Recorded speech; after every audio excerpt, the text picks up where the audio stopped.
I mean, I think my focus is always, on real families with real budgets. I do not think that healthy, clean eating should be a function of your zip code. I think that clean and safe food is a basic human right. It's something that we should have available to all of us as American citizens.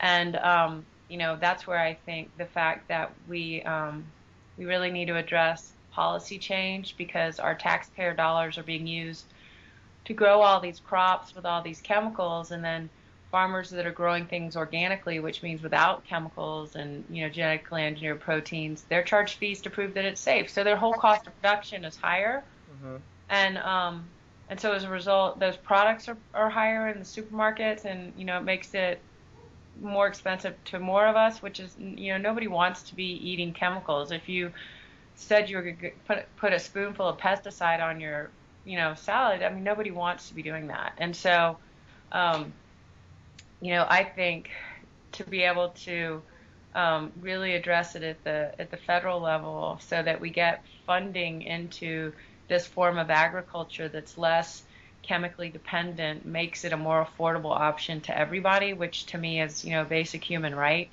But I think in the meantime, given the system that we've got, there is a lot that we can do. You can dial back a little bit on meat consumption in order to have more of your budget for fresh fruits and vegetables.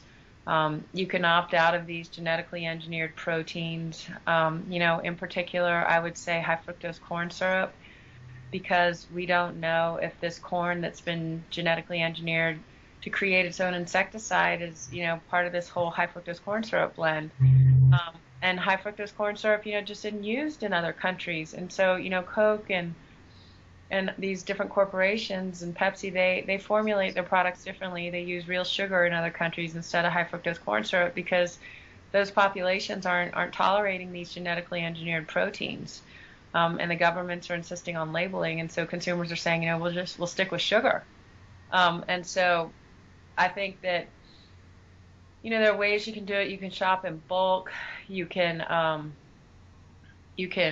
switch off of meat and eat more things like beans. And it's a gradual shift. Nobody can do it all at one time.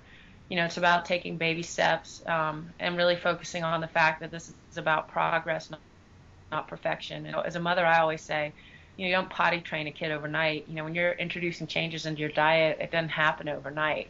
And it's not a one size fits all model. Diet's like religion. I mean, it's just not one size fits all. And so, there are just a lot of baby steps people can take. I think to really opt out of these genetically engineered proteins that are introduced into foods to, help them either create their own insecticides or to withstand increasing doses of weed killer. I mean, to me, those are two things you may just want to opt out of. It's a cost-benefit analysis. They use these cheaper artificial ingredients because it drives profitability and it's better for their bottom line and better for their shareholders.